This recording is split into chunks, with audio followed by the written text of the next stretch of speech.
रवींद्रनाथ ठाकुर 164तम जयंती उत्सव विश्वकवि रवींद्रनाथ ठाकुर 164तम जयंती उत्सव कटकर शताब्दी भवन ठारे आडंबर सहित पालन हो सांस्कृतिक अनुष्ठान हेयर माझी द्वारा प्रतिवर्ष रवींद्र जयंती उत्सव सगौरवपुर पालित हो आसुछि।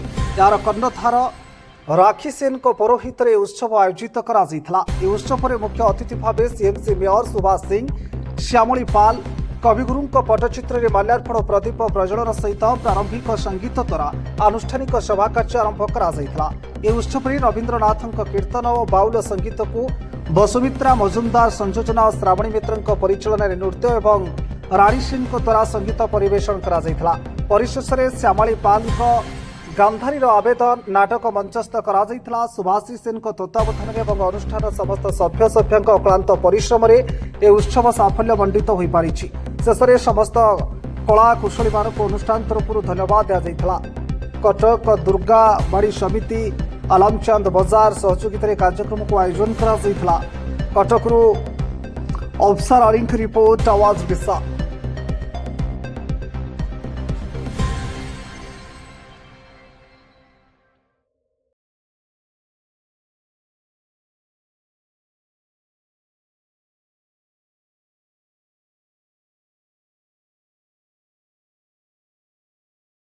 रवींद्रनाथ ठाकुर आज केमिति देखिले नाटक बहुत ही बढ़िया लगे गोटे नुआ जिन जापारू और रवींद्रनाथ ठाकुर बहुत सारा नाटक अच्छी बहुत अच्छी गोटे छोटिया पार्ट आम आज ये देखिपालु। आज मेयर सुभाष सिंह पहुंची दीप प्रज्वलन कले ये उद्घाटन उत्सवटा केमिति लगे सेटा बहुत बढ़िया लगे कहीं सब फंक्शन रे सब अनुष्ठान रे एटा आमर गोटे पारंपरिकता यहाँ आगु आम करूँ तापर जामर जेको कर्म शुरू हुए। आज कार्यक्रम रवींद्रनाथ ठाकुर प्रसार प्रसारण दिगरे आगामी दिन कौन लक्ष्य रखी आम चाहूँ वर्ष को वर्ष जिते आम ट्राए करूँ जे आमर जिते भल हम जिते उन्नति सहित आम कहीं रवींद्रनाथ ठाकुर आमको बहुत किसी शिखैकी जाती आम तार अस्तित्व बजाय रखापी जिते दूर पारिबा करिबा।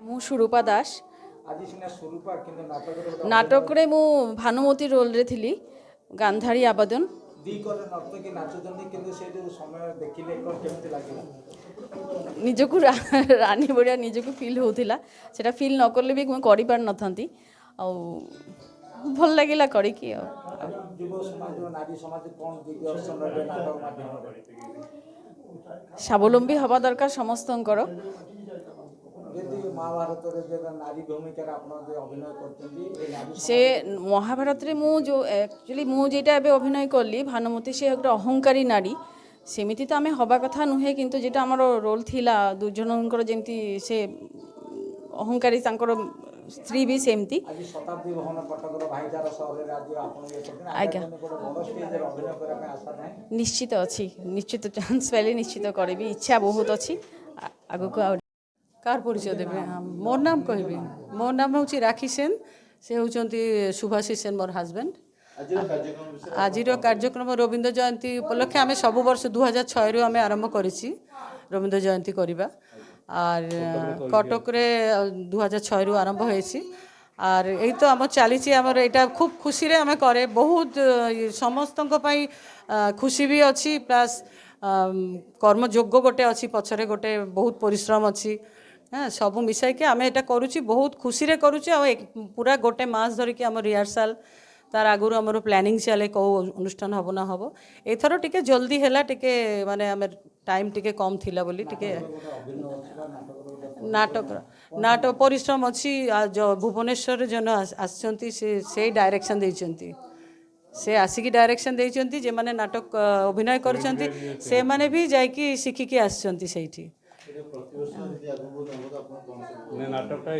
नाटकटा आगे भी है नाटकटा आगे भी है गोटी वर्ष बंद थिला आमर जने थिले अरुंदा बोले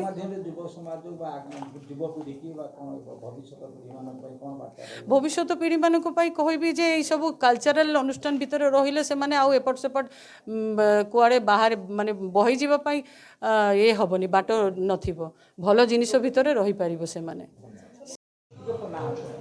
मो ना रिखी ଝିଅର ଡାନ୍ସ ତ ମୋତେ ବହୁତ ଭଲ ଲାଗିଲା। ରବୀନ୍ଦ୍ରନାଥ ଉପରେ ଯେଉଁ ରବୀନ୍ଦ୍ରନାଥ ଲିଖିତ ଯେଉଁ ଗୀତରେ ସେ ଗାଇଲା, ବହୁତ ଫେମସ୍ ଗୀତ। ତାର ଗୀତର ବହୁତ ମାନେଟା ବହୁତ ଭଲ। ଆଉ ସେ ଯେଉଁ ଏତେକି ତାକୁ ଏକ୍ସପ୍ରେସ୍ କରିକି ଗୀତଟେ ଡାନ୍ସଟା କରିପାରିଲା, ସେଟା ଦେଖିକି ମୋତେ ବହୁତ ଖୁସି ଲାଗିଲା। ଅନେକ ଜାଗାରେ ଷ୍ଟେଜରେ ମଧ୍ୟ ଝିଅର ପ୍ରଦର୍ଶନ ଆମେ ଦେଖିଛୁ ସାମ୍ବାଦିକ ବନ୍ଧୁମାନେ। ଆଜି ନିଆର ଢଙ୍ଗରେ ଦେଖିଲୁ। ଆଜ୍ଞା। ନିଆର ଢଙ୍ଗରେ ଦେଖିଲା ପରେ ଗୋଟେ ଆତ୍ମସନ୍ତୋଷ ଲାଗିଲା। ଆ ପଛ ପଟର କାହାଣୀ କିଏ ଥିବେ? ନାଇଁ, ସେ ବହୁତ ଡାନ୍ସ କରିବାକୁ ଭଲ ପାଏ। ସେ ଟିଭି ଦେଖିକି ୟୁଟ୍ୟୁବ୍ ଦେଖିକି ନିଜେ ନିଜେ ଗୀତରେ ଡାନ୍ସ କରିବାକୁ ଚେଷ୍ଟା କରେ। ସେ ସିଲେକ୍ଟ କରିକି ଦିଏ କି ମାମା ମୁଁ ଏଇ ଗୀତରେ ଗାଇବି, ଡାନ୍ସ କରିବି।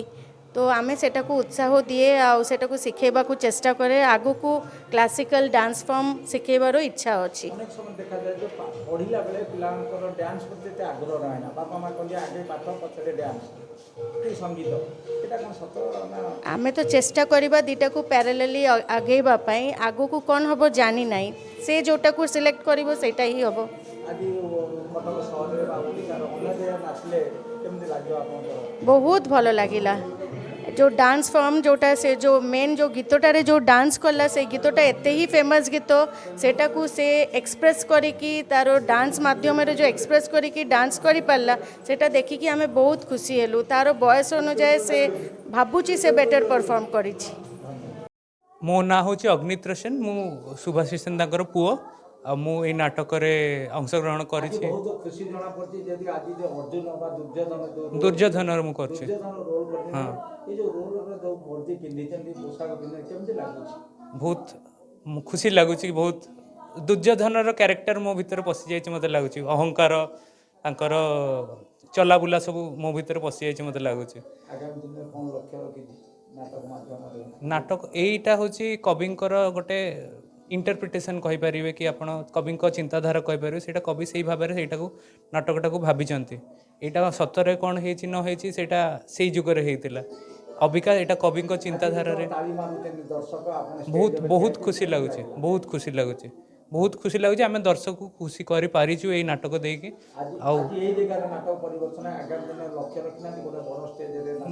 ନିଶ୍ଚୟ ହେବ। ନିଶ୍ଚୟ ଆମକୁ ମାନେ କିଛି ଅପରଚ୍ୟୁନିଟି ମିଳିଲେ ଆମେ ନିଶ୍ଚୟ ଏମିତି ବ୍ୟବସ୍ଥା କରିବା ଯେ ବହୁତ ବଡ଼ ଷ୍ଟେଜ୍ରେ ବହୁତ ଲୋକଙ୍କୁ ନେଇକି ଆହୁରି ଲୋକଙ୍କୁ ଖୁସି କରିପାରିଲେ ଆମର ସେଇଟା ହେଉଛି ବହୁତ ବଡ଼ ଆଚିଭମେଣ୍ଟ ଗୋଟେ।